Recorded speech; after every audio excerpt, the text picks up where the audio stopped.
मेरा नाम काशिफ मुर्तजा है। मैं सिंध के एक गांव का रिहायशी हूँ। मैं भेड़ बकरियाँ और 2 भैंसें पालकर अपने घर के अखराजात चला रहा हूँ। ये 4 महीने पहले का वाक़या है।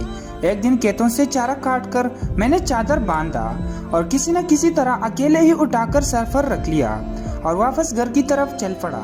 मैं खेतों के बीचों बीच बनी पगडंडी पर चलता जा रहा था। वहाँ से निकलकर एक उर्तीला मैदान शुरू हो गया। वह बड़ी बड़ी झाड़ियों की कसरत थी। इस मैदान के बाद शहर जाने वाली पक्की सड़क थी और उसको क्रॉस करके आगे मेरा गांव था। एक झाड़ी के पास से गुजरते हुए मुझे ऐसा लगा कि किसी ने वहाँ हरकत की है। मैं रुककर गैर इरादी तौर पर वहाँ देखने लगा। अक्सर इन झाड़ियों में जंगली बिल्ले और गीदड़ वगैरह होते थे जो किसी जवान आदमी को नुकसान तो नहीं पहुँचाते थे, लेकिन अकेले बच्चे पर हमला करने में देर नहीं करते थे।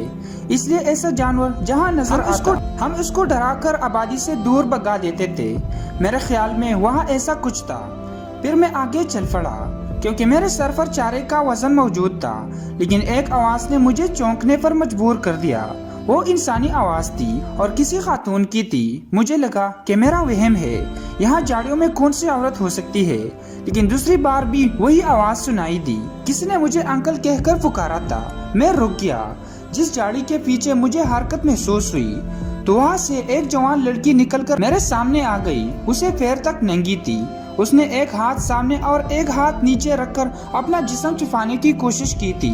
वो सफेद रंगत वाली कम उम्र खूबसूरत लड़की थी। पहले तो मुझे लगा कि ये चुड़ैल है जो हसीना के रूप में मुझे तंग कर रही है, लेकिन मैं तो हम परस्त नहीं था, इसलिए रुक गया।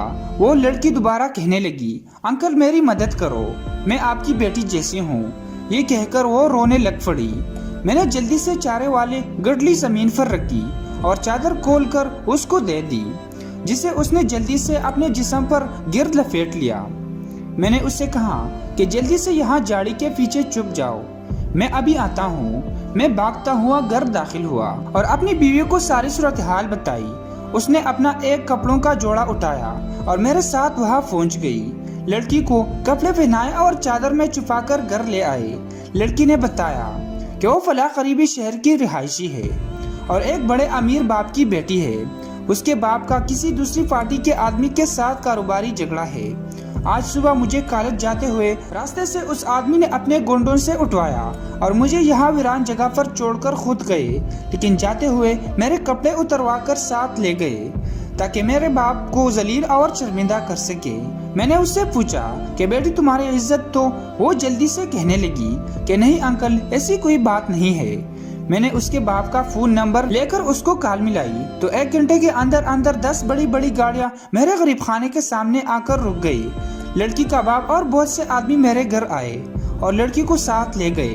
अगले दिन वो आदमी अकेला मेरे घर आया और मुझे साथ बंगले पर ले गया। वो 3 फैक्ट्रियों का मालिक था। वो अपनी बेटी की इज्जत बचाने और मदद करने पर बार बार मेरा शुक्रगुजार हो रहा था। फिर उसने मुझे अपनी एक फैक्ट्री में मुंशी रख लिया और मुझे खूब नवाजा। यूं एक दिन अचानक की गई नेकी मेरे काम आ गई और मेरे दिन फिर गए। दोस्तों, अगर वीडियो अच्छी लगी तो हमारी चैनल को सब्सक्राइब करें और साथ मौजूद घंटी की अलामत भी दबाएं ताकि इस तरह से बखामोश कहानियाँ आपको हमेशा मिलती रहे।